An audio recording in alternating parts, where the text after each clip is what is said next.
नमस्कार, पोखरा न्यूजमा स्वागत छ। सुरु गरौं अहिलेसम्मका मुख्य समाचारबाट।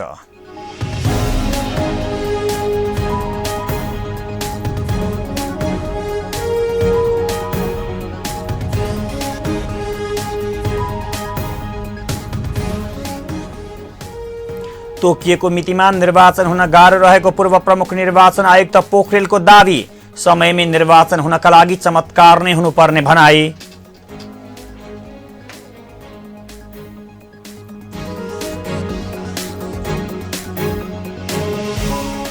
नेकपाले देशमा शासन गर्ने वैधानिकता गुमाएको कांग्रेस नेता थापाको भनाई। जनतालाई धोका दिएर पनि राजनीतिक निष्ठाको आधारमा क्षमा नमागेको प्रति आपत्ति।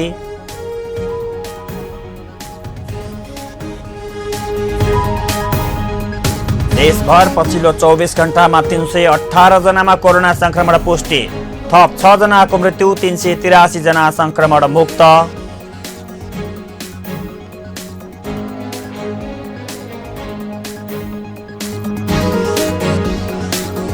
देशको आर्थिक क्षेत्रका सूचकहरू सकारात्मक रहेको अर्थमन्त्री पौडेलको दावी। कोभिड-19 को बावजुद पनि देशको अर्थतन्त्रलाई गतिशील, चलायमान र उत्पादनशील बनाउन प्रयत्नरत रहेको भनाई।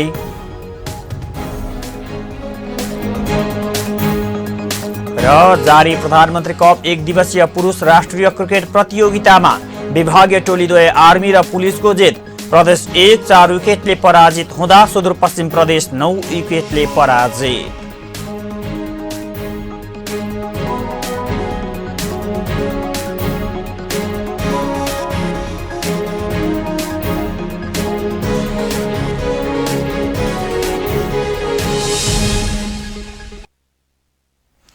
अब समाचार विस्तारमा। पूर्व प्रमुख निर्वाचन आयुक्त भोजराज पोखरेलले प्राविधिक पक्षको जटिलताका कारण तोकिएको मितिमा निर्वाचन हुन गाह्रो रहेको बताउनु भएको छ। बुधबार काठमाडौँमा आयोजित प्रतिनिधि सभा विघटन र संवैधानिक अन्यल विषयक अन्तर्क्रिया कार्यक्रममा बोल्दै पूर्व प्रमुख निर्वाचन आयुक्त पोखरेलले प्राविधिक पक्षको जटिलताका कारण वैशाख 17 र 29 गतेको निर्धारित मितिमा निर्वाचन हुन गाह्रो रहेको बताउनु भएको हो। उहाँले कुनै चमत्कार भइहालेमा मात्रै निर्धारित मितिमा निर्वाचन हुने टिप्पणी गर्नुभयो। पोखरेलले नेपाल कम्युनिस्ट पार्टी नेकपा कानुनी रूपमा फुट्ने गरी निर्वाचन आयोगमा गएको अवस्थामा पार्टीको विभाजन सम्बन्धी विवादको निरूपण गर्न नै आयोगलाई कम्तीमा 60 दिन लाग्ने बताउनुभयो। निर्वाचन सम्बन्धी अरू प्रक्रिया टुङ्ग्याउन पनि महिनौं लाग्ने र समय अभावका कारण निर्धारित मितिमा निर्वाचन हुने कुरामा पत्याउन नसकिने उहाँको भनाइ छ। लागि खतरा कोही छ भने अरू होइन, इलेक्टेड लिडर्सहरू नै चाहिँ खतरा छ है भन्ने कुरा त सत्य कुरा रहेछ नि हो कि। विद्वानहरूले कति सत्य कुरा लेख्न सक्नुहुँदो रहेछ, त्यो झलझल्ती त्यसको रिफ्लेक्सन आउँछ। अब जुन परिवेशमा, जुन परिघटनाहरूको बिचमा अब बाहिर देख्दाखेरि प्रधानमन्त्री कुन पाटो लिन्छ होला, अर्को चिन्ता र चासोको कुरा हो। अब नघट्नुपर्ने थियो, घटिसक्यो। ज्यान मार्नु हुँदैन भने त कानुनमा लेखिया चाहिँ मारिदिन्छ होइन, घटिसक्यो। तर अब अदालतले एउटा निर्णय त गर्ला, हामीले मान्छौँ भनेर चाहिँ अब भनिराखेकै कुराहरू पनि छ। तर जुनसुकै पक्षमा निर्णय दिँदाखेरि पनि यो मुलुकको जित हुँदैन कि जस्तो मलाई डर लागिरहेको छ। यसको इमिडिएट परिणाम आजभन्दा 2 वर्ष अगाडि पूर्व प्रमुख निर्वाचन आयुक्त पोखरेलले अदालतले संसद विघटन अथवा संसद पुनर्स्थापना जुन पक्षमा निर्णय दिए पनि मुलुकको जित नहुने टिप्पणी गर्नुभयो। मुलुक मुठभेडको राजनीतिमा जाने उहाँको भनाइ छ।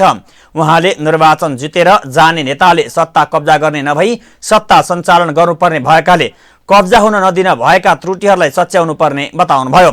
वर्तमान निर्वाचन प्रणाली सुधारको आवश्यकता रहेको उहाँले औल्याउनुभयो। पोखरेलले संसदलाई बलियो बनाउनु पर्ने र राजनीतिबाट पुरानो पुस्ताका नेताहरूले विश्राम लिनुपर्ने धारणा व्यक्त गर्नुभयो। कार्यक्रममा बोल्दै पूर्व प्रधान न्यायाधीश सुशीला कार्कीले संसद विघटन संविधान विपरीत भएको बताउनुभयो। सरकार गठन हुन सक्ने अवस्था छ भने विघटन गर्न नपाइने व्यवस्था संविधानले गरेको उहाँको भनाइ छ। उहाँले यतिखेर देशको विकास निर्माणको काम पनि रोकिएको तथा यस्तो बेलामा बाहिरी हस्तक्षेप हुने योजना पनि बन्न सक्ने भएकाले मुलुक संकटमा रहेको बताउनुभयो। पनि हेर्नु होला, नेपालले जितेछ। अरु संविधान सभा पनि आएर बाबुरामजीले नै भङ्ग गर्नुभयो। हामी कहाँ त भङ्ग बाहेक अरू त केही रहेनछ। त्यसैले मैले सर्च गर्दाखेरि नेपालको मात्रै आउँछ, जहाँ पनि न्युज कि पार्लियामेन्ट डिजल्भ भनेर आउँछ। त यो स्थिति चाहिँ देखियो। संयुक्त जुन पार्टीहरूको चाहिँ मिलेर सरकार बनाएको थियो, कुनै पार्टीले जित्दै थियो, त्यो डरले उहाँले गर्नुभयो। अहिलेको त म अचम्म छ, अघि उहाँहरूले भनिसक्नुभयो, त्यसलाई म दोहोऱ्याउँ नदोहोऱ्याउँ। अहिलेको त के खालको हो त यो? कस्तो डिजल्भ हो त यो? अचम्मको डिजल्भ छ। अब अहिले सुन्दाखेरि उहाँहरूबाट सबै सुने, म त पोलिटिकली त्यति न्युजहरू त राख्दिनँ, तर अहिले अब सुन्दाखेरि त के देख्यो भने पार्टी एउटै छ अरे। फेरि उहाँ मेरो सरकार बन्छ भन्नुहुन्छ अरे। फेरि प्रधानमन्त्रीजी मेरो सरकार बन्छ, मेरो कति 60-64 कति मेरो पर्सेन्ट छ, हाउसमा पनि भन्नुहुन्छ, 60-64% पनि छ भन्नुहुन्छ। अनि एउटै पार्टी पनि छ, अनि कस्तो डिजल्भ हो यो? कार्यक्रममा सहभागी अन्य वक्ताहरूले समेत संसद विघटनको विरोधमा आफ्नो धारणाहरू व्यक्त गर्नु भएको थियो। प्रतिनिधि सभा विघटन विरुद्ध परेको रिट निवेदन उप संवैधानिक इजलासमा भएको चौथो दिनको सुनवाई हेर्दैमा बिहिबारका लागि तय भएको छ। प्रधान न्यायाधीश चोलेन्द्र शमशेर जबरा तथा न्यायाधीश विश्वम्भर प्रसाद श्रेष्ठ, अनिल कुमार सिन्हा, सपना मल्ल र तेजबहादुर केसीको संवैधानिक इजलासले आइतबारदेखि संवैधानिक इजलासमा विषय केन्द्रित बहस गरिएको चौथो दिनमा आज 6 अधिवक्ताले बहस गर्नुभयो। वरिष्ठ अधिवक्ता डाक्टर चन्द्रकान्त गेवालीले प्रतिनिधि सभा विघटन गर्ने व्यवस्था संविधानमा नभएको उल्लेख गर्दै अदालतले संविधानमा भएको व्यवस्थाको व्याख्या गर्नुपर्ने तर्क प्रस्तुत गर्नुभयो। उहाँले प्रतिनिधि सभा विघटन भइसकेको अवस्थामा विघटन गर्नु ठिक वा बेठिक भन्दा पनि संविधानमा भएको व्यवस्थालाई ध्यानमा राखेर न्याय निरूपण गर्नुपर्नेमा बहस गर्नुभयो। वरिष्ठ अधिवक्ता कृष्णप्रसाद भण्डारीले जनताको सर्वोच्चतालाई ध्यानमा राखेर सर्वोच्च अदालतले व्याख्या गर्नुपर्ने र संविधानमा लेखिएको कुरा व्याख्या गर्ने अन्तिम अधिकार सर्वोच्च अदालतलाई भएको हुनाले त्यसतर्फ ध्यान दिन आग्रह गर्नुभयो। अधिवक्ता अनिता जोशी मानन्धर, झलविक, नवराज पाण्डे, गोविन्द बसौला र सुजन नेपालले नेपालको संविधान अनुसार प्रतिनिधि सभा विघटन गर्ने व्यवस्था संविधानमा नभएको र 5 वर्षका लागि निर्वाचन गरिएको हुनाले प्रतिनिधि सभा विघटन गर्ने निर्णय बदर गर्नुपर्ने बहस गर्नुभयो। रिट निवेदक सन्तोष भण्डारीका तर्फबाट उहाँहरूले बहस गर्नुभएको हो। अर्का रिट निवेदक कञ्चन कृष्ण नेउपानेको बहस आजदेखि सुरु भएको छ। उहाँले संविधानले 5 वर्ष नपुगिकन निर्वाचनको परिकल्पना नै नगरेको हुनाले प्रतिनिधि सभा विघटन गर्ने निर्णय बदर गर्नुपर्ने तर्क पेश गर्नुभयो। रिट निवेदकका तर्फबाट आजसम्म 18 जना कानून व्यवसायीले बहस गर्नुभएको छ। बिहिबार पुनः रिट निवेदककै तर्फबाट बहस हुनेछ। प्रतिनिधि सभा विघटनको विरोधमा नमुना संसदमा राष्ट्रिय सभाको बैठक गरी विरोध जनाइएको छ। बुधबार काठमाडौँमा नेपाल 10 लिडर्सको आयोजनामा प्रतिनिधि सभा विघटनको विरोधमा नमुना संसद बनाई राष्ट्रिय सभाको नमुना बैठक गरिएको हो। नमुना बैठकमा बोल्दै सहभागीहरूले प्रतिनिधि सभा विघटन असंवैधानिक र अराजनीतिक कदम भन्दै प्रतिनिधि सभा पुनर्स्थापना हुनुपर्नेमा जोड दिएका थिए। संविधान कुल्चिएका कारण त्यसमा खबरदारी गर्न कर्तव्य बोधका साथ राष्ट्रिय सभाको नमुना बैठक गरिएको नेपाल 10 लिडर्सका इनिसिएटर विशाल केसीले बताउनुभयो। भन्दा माथि कोही चढ्न लाग्दै गर्दा त्यसमा चाहिँ हामीले खबरदारी गर्नुपर्ने हाम्रो पनि कर्तव्य हो।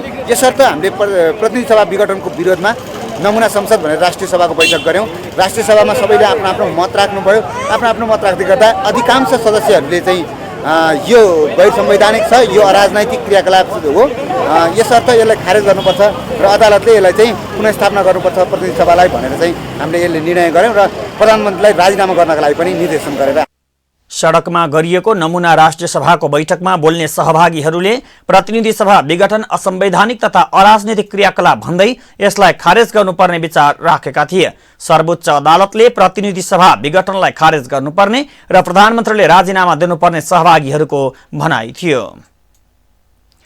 नेपाली कंग्रेसका नेता गगन कुमार थापाले नेपाल कम्युनिस्ट पार्टी नेकपाले शासन गर्ने वैधानिकता सकिएको बताउनु भएको छ। बुधबार काठमाडौँमा आयोजित अन्तर्क्रिया कार्यक्रममा बोल्दै नेपाली कंग्रेसका नेता थापाले नेपाल कम्युनिस्ट पार्टी नेकपाले शासन गर्ने वैधानिकता र वैधता सकिएको बताउनु भएको हो। नेकपाले निर्वाचनबाट प्राप्त जनादेश गुमाएको उहाँको भनाइ छ। जनादेश गुमाउँदा राजनीतिक निष्ठाको आधारमा जनतासँग क्षमा माग्नुपर्ने भए पनि दुवै पक्षले क्षमा नमागेको उहाँले बताउनुभयो। तर गरेन भने पनि पौष 5 गतेको कांग्रेसको निर्णय बदलिन्न। गरेन भने पनि कांग्रेसको निर्णय असंवैधानिक हो भन्ने नै हुन्छ। अदालतले भन्यो, मैले पहिला प्रत्यारोप यसको पक्ष विपक्षतिर नगइकन हेर्दाखेरि यो बेलामा नेपाल कम्युनिस्ट पार्टीले यो अघिल्लो निर्वाचनबाट जुन जनादेश मतादेश जे भन्नु त्यो पायो, त्यो गुमायो, सक्यो। त्यसको शासन गर्ने उसको वैधानिकता पनि सकियो, वैधता पनि सकियो। नेपाल कम्युनिस्ट पार्टीले यो बेलामा अलिकति पनि थोरै त्यो राजनैतिक निष्ठा राख्ने हो भने यो बेलामा जुनसुकै पक्ष होस् आफ्नो कुरा राख्नुभन्दा पहिला जनतासँग माफी मागेर कुरा राख्नुपर्ने हो, क्षमा मागेर राख्नुपर्ने हो। त्यो कुनै पनि पक्षमा देखिन्न कि हामीले 5 वर्षका निम्ति पाएको म्यान्डेट 5 वर्ष हामीले चलाउन सकेनौँ, हाम्रो कारणले गर्दाखेरि बिचमा यो अवस्था बन्यो भनेर क्षमा माग्नुपर्ने हो। त्यसमा कसको कति भूमिका रह्यो, कसले के गर्यो दोस्रो कुरा हो। हामी कहीँ पनि देख्दैनौँ। नेता थापाले सर्वोच्च अदालतमाथि सबैले आशाको नजरले हेरेको भन्दै संविधान अनुरूप सही फैसला गर्न विश्वास व्यक्त गर्नुभयो। त्यसैगरी कार्यक्रममा बोल्दै नेपाली कंग्रेसका नेता रमेश लेखकले संविधान र लोकतन्त्रमा कम विश्वास गर्नेले संसद विघटन गरेको बताउनुभयो। कम्युनिस्टको अधिनायकवादी र सर्वसत्तावादी चेतनाको कारण संसदीय विघटन भएको उहाँको भनाइ छ। यसको सम्पूर्ण अब्जस नेकपाले बोक्नुपर्ने उहाँले बताउनुभयो। प्रतिनिधि सभा विघटनको घटनाका दुईटा आयाम छन्, दुईटा पाटा छन्। एउटा यसको राजनीतिक पाटो छ, यसको एउटा संवैधानिक पाटो छ। यो दुईटै पाटोमा अत्यन्त गम्भीर र सूक्ष्म रूपले विश्लेषण गरेर अगाडि बढ्नुपर्छ भन्ने हामीलाई लाग्यो। हामीले त्यो ढङ्गले छलफल गर्यौँ। त्यो भनेको के हो भने केपी ओलीले विघटन गरे, केपी ओलीको सरकारले विघटन गरे भन्ने कुरामा म सहज रूपले मान्न तयार छैन। यो प्रतिनिधि सभाको विघटन नेपाल कम्युनिस्ट पार्टीले गरेको, नेपाल कम्युनिस्ट पार्टीको सरकारले गरेको। नेता लेखकले नेपाली कंग्रेस संसद पुनर्स्थापनाको निम्ति भूमिका निर्वाह गर्ने र सर्वोच्च अदालतले संसद पुनर्स्थापना नगरे निर्वाचनमा सहभागी हुने बताउनुभयो। पुनर्स्थापना पनि नहुने र निर्वाचन पनि नहुने अवस्थामा नेपाली कंग्रेस आन्दोलन मार्फत संविधानलाई ट्र्याकमा ल्याउन तयार रहेको उहाँको भनाइ छ। प्रतिनिधि सभा विघटनको विरोधमा नेकपा निकट प्रचण्ड माधव समूहले मोटरसाइकल र्याली निकालेको छ। र्याली भ्रेकुटी मण्डप, बागबजार, शहीद गेट, त्रिपुरेश्वर, कुपण्डोल, कोटेश्वर हुँदै तीनकुनेमा पुगेर कोट सभामा परिणत भएको थियो। संसद विघटनको विरोधमा प्रचण्ड माधव समूह नेकपाले विभिन्न कार्यक्रमको आयोजना गरिरहेको छ।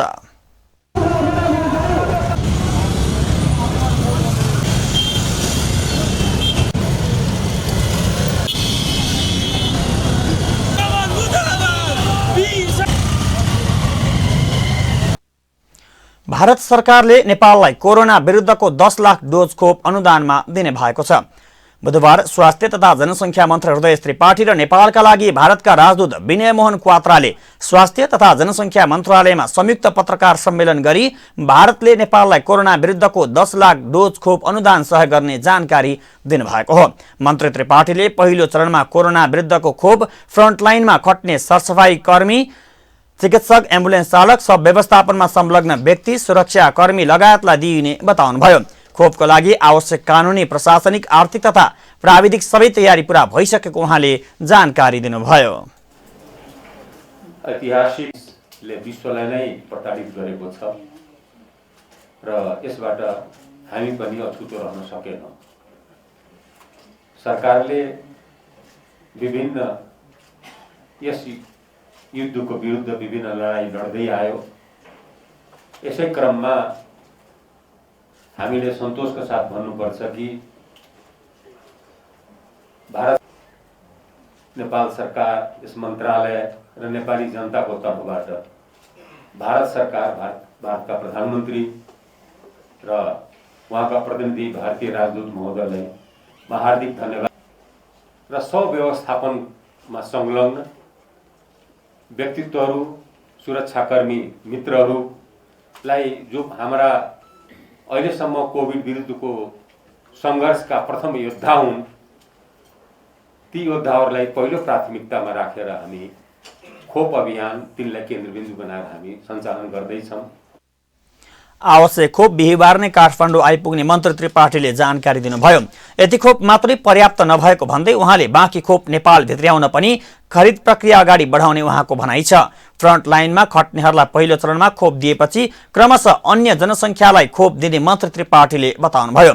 खोपको अभियान सफलतापूर्वक सञ्चालन गर्न मन्त्रालय तयार रहेको र ढिलो नगरिकन अगाडि बढाइने उहाँको भनाइ छ। काठमाडौँ उपत्यकाभित्र लागु औषध खैरो हेरोइनको कारोबार गर्न जालो प्रहरीको फन्दामा परेको छ। लागु औषध नियन्त्रण ब्युरोले काठमाडौँ उपत्यकाभित्र लागु औषध खैरो हेरोइनको कारोबार गर्ने जालोलाई पक्राउ गरेको हो। लागु औषध खैरो हेरोइन सहित 9 जना पक्राउ परेका हुन्। उनीहरूबाट ब्युरोले 536.5 ग्राम खैरो बरामद गरेको छ। यो परिमाण प्रहरीले बरामद गरेको हालसम्मकै धेरै हो। ब्युरोले उनीहरूको साथबाट 7.5 ग्राम एम्फेटाइमन, आइस ड्रग र लागु औषध तौल गर्ने मेसिन पनि बरामद गरेको छ। यस्तै 6,71,500 रुपियाँ नगद, 6,100 अमेरिकन डलर र 3 थान सवारी साधन समेत बरामद गरेको छ। ब्युरोका प्रमुख एसएसपी दिलीप कुमार चौधरीले विशेष सूचनाको आधारमा उनीहरूलाई पक्राउ गरेको जानकारी दिँदै काठमाडौँ उपत्यकाभित्र कारोबार गर्ने अन्य व्यक्तिहरूको समेत खोजी भइरहेको जानकारी दिनुभयो। हामीले केही व्यक्तिहरू पक्राउ गरेका छौँ र लागु औषध खैरो हेरोइन पनि धेरै मात्रामा अहिलेसम्मको हिसाबमा नेपालमा बरामद गरेको मध्येमा अहिलेसम्मको मध्येमा सबभन्दा धेरै परिमाणमा हामीले बरामद गरेका छौँ। त्यो सँगसँगै केही पैसाहरू, नेपाली पैसा, विदेशी पैसा, US डलर र केही सवारी साधनहरू पनि हामीले बरामद गरेका छौँ। लागु औषध नियन्त्रण ब्युरोले पक्राउ परेका 9 जनालाई नै बुधबार सार्वजनिक गरेको हो। ब्युरोको अनुसार पक्राउ परेका व्यक्तिहरूले लागु औषध खैरो हेरोइन प्रति 1 ग्राम 3,000 देखि 10,000 सम्ममा बिक्री वितरण गरेको अनुसन्धानमा देखिएको पनि जानकारी दिएको छ। नेपालमा बुधबार थप 318 जनामा कोरोना संक्रमण पुष्टि भएको छ।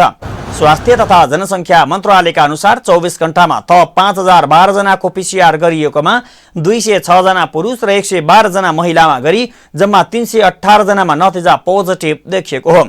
यो सँगै नेपालमा कोरोना संक्रमितको संख्या 2,68,310 पुगेको छ।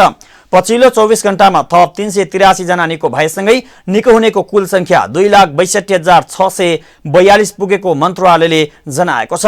नेपालमा कोरोनाबाट 6 जनाको मृत्यु भएको छ। यो सँगै नेपालमा कोरोनाका कारण ज्यान गुमाउनेको संख्या 1,975 पुगेको छ।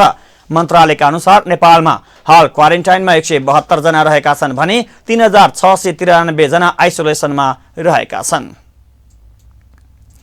पोखरामा कोरोना संक्रमणका कारण थप 2 महिलाको मृत्यु भएको छ। गण्डकी प्रदेश स्वास्थ्य निर्देशनालयका अनुसार बुधबार 35 र 70 वर्षीय महिलाको कोरोनाका कारण निधन भएको हो। पोखरा महानगरपालिकाको वडा नम्बर 29 की 35 वर्षीय महिलाको बुधबार बिहान 6 बजे पोखरा स्वास्थ्य विज्ञान प्रतिष्ठान पोखरामा उपचारको क्रममा निधन भएको हो। पुष 29 गते उहाँमा कोरोना संक्रमण पुष्टि भएको थियो। उहाँमा कोभिड निमोनिया र हेपाटाइटिसको समस्या रहेको गण्डकी प्रदेश स्वास्थ्य निर्देशक डाक्टर विनोद बिन्दु शर्माले जानकारी दिनुभयो। त्यसैगरी प्रतिष्ठानमा उपचाररत स्याङ्जा बिरुवा गाउँपालिका 5 की 70 वर्षीय महिलाको बुधबार बिहान 7 बजे निधन भएको निर्देशनालयले जनाएको छ। उहाँमा हिजो मंगलबार कोरोना संक्रमणको पुष्टि भएको थियो। निर्देशनालयले नवलपुरका एक पुरुषको पनि कोरोना संक्रमणका कारण मृत्यु भएको पुष्टि गरेको छ। पुष 26 गते कोरोना संक्रमण पुष्टि भएका गैंडाकोट नगरपालिका वडा नम्बर 13 का 55 वर्षीय पुरुषको भरतपुर अस्पताल चितवनमा मंगलबार साँझ निधन भएको निर्देशनालयले जनाएको छ। यो सँगै बुधबारसम्म प्रदेशमा कोरोना संक्रमणका कारण निधन हुनेको संख्या 202 पुगेको छ। अब आर्थिक समाचार।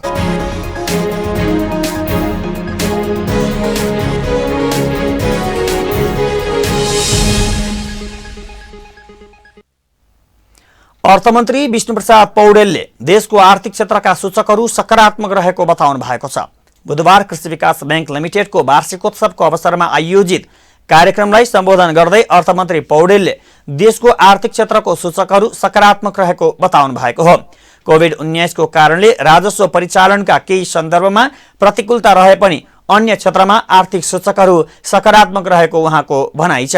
उहाँले कोभिड-19 को बावजुद पनि देशको अर्थतन्त्रलाई गतिशील, चलायमान र उत्पादनशील बनाउन प्रयत्नरत रहेको बताउनुभयो। मन्त्री पौडेलले नेपाल कोभिड विरुद्ध सही नीति, सही योजना र प्रभावकारी कार्यान्वयनका साथ अघि बढेको भन्दै छिटोभन्दा छिटो कोभिड विरुद्धको भ्याक्सिन आयात गरेर आम नागरिकलाई निशुल्क उपलब्ध गराउने जानकारी दिनुभयो। पहिले फ्रन्टलाइनबाट सुरु गरेर क्रमशः आम नागरिकमा पुर्याउने उहाँको भनाइ छ। र अहिले हामी कोभिड विरुद्ध विगतका तथ्याङ्कहरूलाई हेर्ने हो भने नेपालले कोभिडका विरुद्धको लडाइँमा तुलनात्मक रूपमा सफलतापूर्वक त्यो लडाइँलाई अगाडि गर्ने र आम नेपालीलाई निःशुल्क भ्याक्सिन उपलब्ध गराउने सरकारको यो अठोट रहेको छ। मन्त्री पौडेलले मध्यावधि निर्वाचन गर्ने कुरा संविधानले प्रबन्ध गरेको व्यवस्था भएको भन्दै उहाँले संविधानको कार्यान्वयनले मुलुकलाई गतिशील ढङ्गले अघि बढाउन मद्दत गर्ने बताउनुभयो। मुलुकलाई संविधानले परिलक्षित गरेको दिशामा लैजानका निम्ति निर्वाचनको अपरिहार्यता रहेको पनि उहाँको भनाइ छ।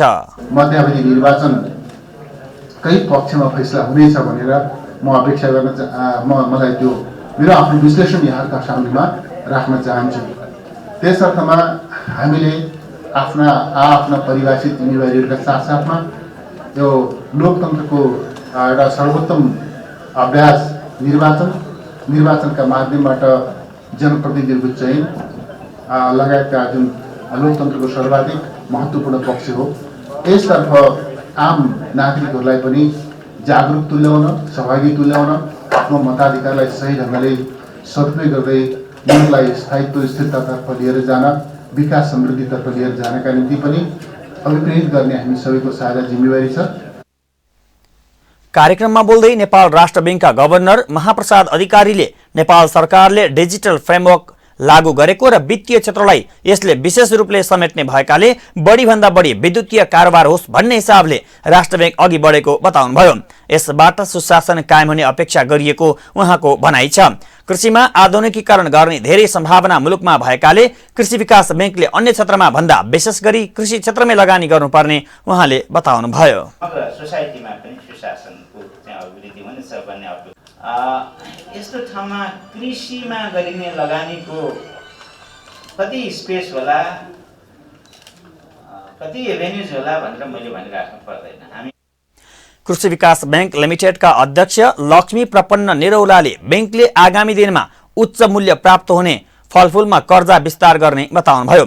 त्यसैगरी गाई भैँसी फार्ममा पनि लगानी विस्तार गर्ने योजना रहेको उहाँको भनाइ छ। बैंकले उत्पादन र उत्पादकत्व बढाउनेतर्फ काम गर्ने उहाँले बताउनुभयो।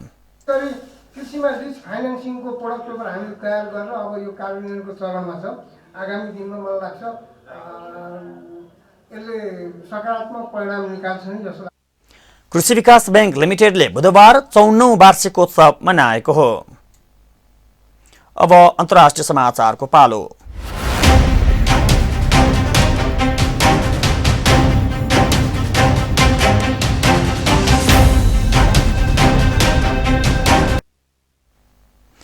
अमेरिकी राष्ट्रपति डोनाल्ड ट्रम्पले आफ्नो कार्यकाल सकिने लाग्दा बुधबार 73 जनाको सजाय माफी गर्नुभएको छ। सजाय माफ गरिएकोमा ट्रम्पका पूर्व सल्लाहकार स्टिभ ब्यान पनि हुनुहुन्छ। व्हाइट हाउसद्वारा जारी विज्ञप्तिमा भनिएको छ राष्ट्रपति ट्रम्पले 73 जनाको सजाय माफ गर्नुका साथै अरू 70 जनाको सजाय कटौती गर्नुभएको छ। उक्त सजायमा राष्ट्रपति र उहाँका बालबच्चाको नाम भने त्यसमा समावेश छैन। ब्याननमाथि मेक्सिको अमेरिका सीमामा पर्खाल लगाउन भन्दै आम सर्वसाधारणसँग पैसा उठाएर दुरुपयोग गरेको आरोप लागेको थियो।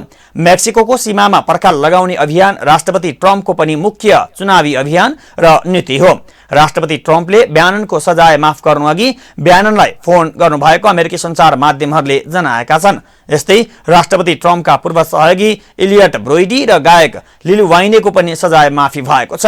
अमेरिकी राष्ट्रपति निर्वाचित जो बाइडेनले बुधबार नै अमेरिकाको 46औं राष्ट्रपतिका रूपमा शपथ लिँदै हुनुहुन्छ।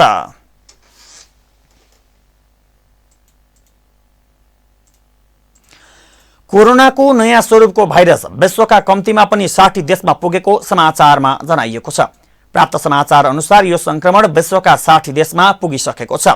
विश्व स्वास्थ्य संगठनले बुधबार दिएको जानकारी अनुसार सो भाइरस यो हप्तामा मात्र विश्वका 10वटा देशमा पुगेको हो। उक्त संगठनले महामारीको यो स्वरूप दिन प्रतिदिन नयाँ नयाँ दिशामा पुगिरहेको छ। विश्वमा कोरोना भाइरसबाट मृत्यु हुनेको संख्या 20 लाख भन्दा बढी पुगेको छ। यता बेलायतबाट निस्किएको भनिएको कोरोना भाइरसको नयाँ संक्रमण पनि बढ्दो रूपमा विश्वमा बढ्दै गएको बताइएको छ। विश्व स्वास्थ्य संगठनले दिएको जानकारी अनुसार गएको एक हप्ता भित्रमा मात्र करिब 93,000 जनाको ज्यान गएको छ। कोरोना भाइरसबाट उनीहरूको ज्यान गएको हो, तर त्यसमा यो नयाँ स्वरूपको भाइरसका कारण के कस्तो क्षति पुगेको छ भन्ने बारेमा भने केही अनुसन्धान भएको छैन। गएको साता दिनभित्रमा विश्वमा कोरोना भाइरसका थप 47 लाख जति संक्रमितहरू थपिएका छन्। पछिल्लो समयमा युरोपमा भित्रिएको खोपका कारण धेरै नागरिकमा आशा पलाएको छ। युरोपेली युनियनले पछिल्लो तथ्याङ्कमा भनेको छ कि आगामी अगस्त महिनाको अन्तिमसम्ममा विभिन्न युरोपेली देशहरूमा करिब 70% नागरिकहरूलाई यो खोप दिइसकिने भएको छ। अब खेल समाचार।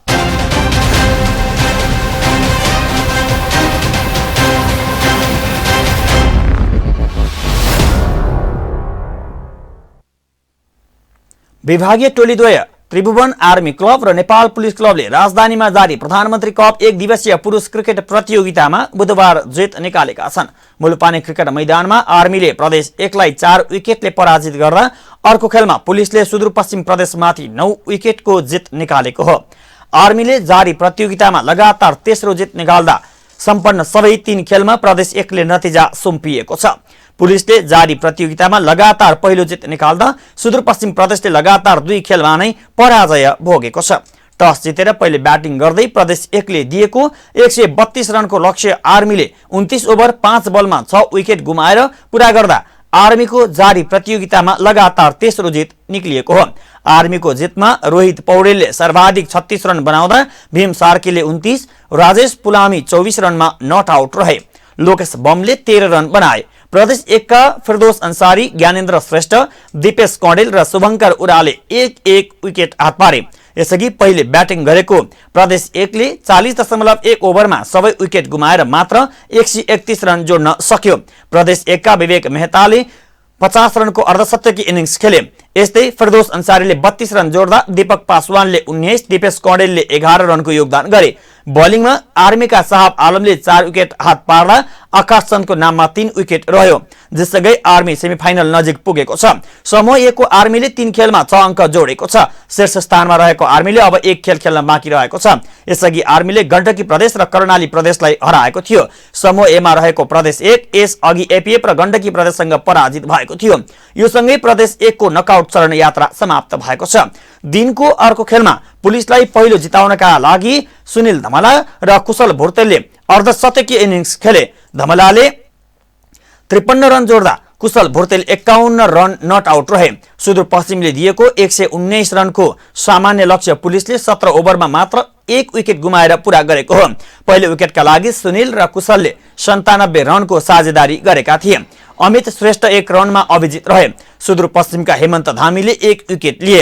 यसअघि टस हारेर पहिले ब्याटिङ गरेको सुदूरपश्चिम 33.1 ओभरमा सबै विकेट गुमाएर 110 रनमा समेटिएको थियो।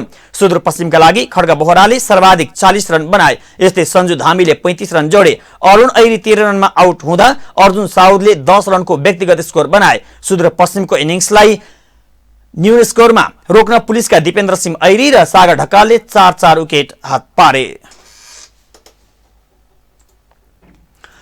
बुधबारबाट राजधानीमा सुरु भएको राष्ट्रिय महिला फुटबल लिगमा विभागीय टोलीद्वय त्रिभुवन आर्मी क्लब र नेपाल पुलिस क्लबले गोल रहित बराबरी खेलेका छन्। त्रिपुरेश्वर स्थित दशरथ रंगशालामा भएको उद्घाटन खेलमा दुवै टोलीले गोल गर्ने राम्रा अवसरहरू पाए पनि सदुपयोग गर्न चुकेका थिए। कोरोना महामारीपछि सुचारू भएको प्रतियोगितामा राष्ट्रिय टोलीका खेलाडी रेखा पौडेल, पूजा राणा पुलिसबाट प्रतिनिधित्व गरे पनि आर्मी विरुद्ध जित निकाल्न सकेनन्। यस्तै पुलिसबाट नै गोलकिपर सपना राईले पनि पुलिस क्लबको प्रतिनिधित्व गरेकी थिइन्। उनले अन्डर 19 महिला फुटबलमा राष्ट्रिय टोलीको प्रतिनिधित्व गरेकी थिइन्।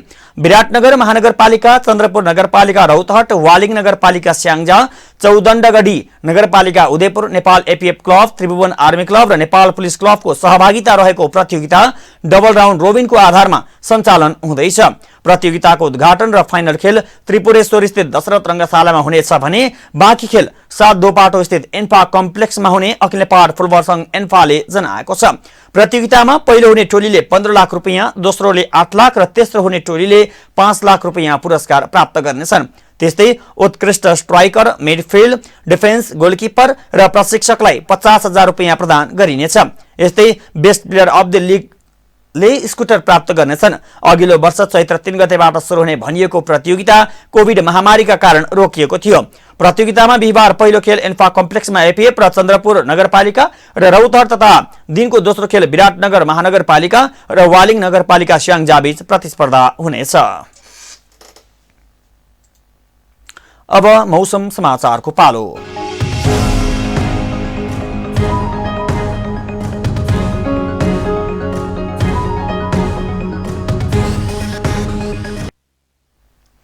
हाल देशको पूर्वी भूभागमा बंगलादेश र आसपासमा बनेको निम्न चापीय प्रणालीको प्रभाव रहेको मौसम तथा पूर्वानुमान महाशाखाले जनाएको छ। आज प्रदेश नम्बर 1 बागमती प्रदेश र गण्डकी प्रदेशका पहाडी भूभागमा आंशिकदेखि सामान्य बदली रहेको छ। राति प्रदेश नम्बर 1 बागमती र गण्डकी प्रदेशमा आंशिकदेखि सामान्य बदली रही देशका बाँकी भूभागहरूमा आंशिक बदली रहनेछ। प्रदेश नम्बर 1 का पहाडी भूभागका 1 वा 2 स्थानहरूमा हल्का वर्षाको सम्भावना रहेको छ भने प्रदेश नम्बर 1 बागमती र गण्डकी प्रदेशका उच्च हिमाली भूभागका 1 वा 2 स्थानहरूमा हल्का हिमपातको सम्भावना रहेको महाशाखाले उल्लेख गरेको छ। अब पछिल्लो 24 घण्टाको मौसमी विवरण।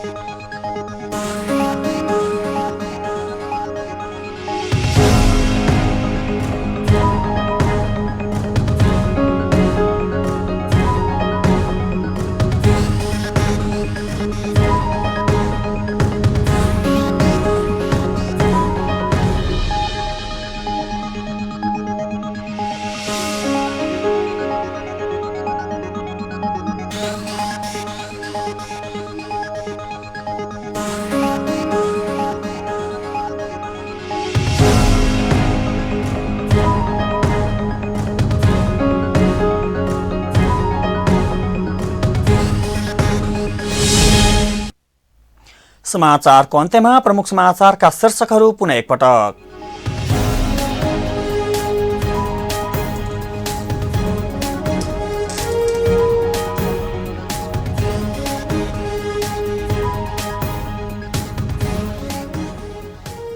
तोकिएको मितिमा निर्वाचन हुन गाह्रो रहेको पूर्व प्रमुख निर्वाचन आयुक्त पोखरेलको दावी। समयमै निर्वाचन हुनका लागि चमत्कार नै हुनुपर्ने भनाई।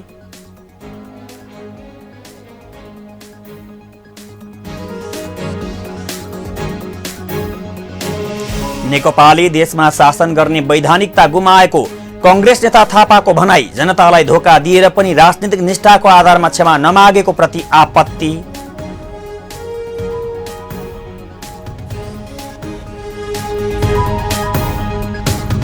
देशभर पछिल्लो 24 घण्टामा 318 जनामा कोरोना संक्रमण पुष्टि, थप 6 जनाको मृत्यु, 383 जना संक्रमण मुक्त।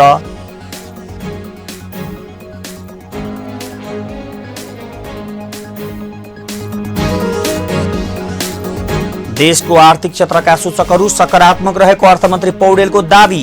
कोभिड-19 को बावजुद पनि देशको अर्थतन्त्रलाई गतिशील, चलायमान र उत्पादनशील बनाउन प्रयत्नरत रहेको भनाई।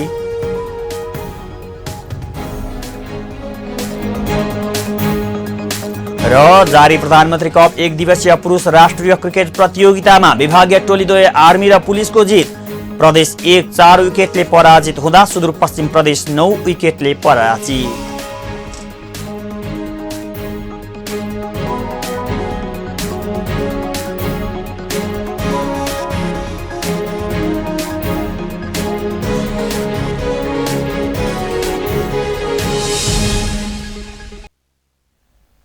अहिलेलाई पोखरा न्यूज यति नै। हामीलाई बिदा दिनुहोस्। नमस्कार।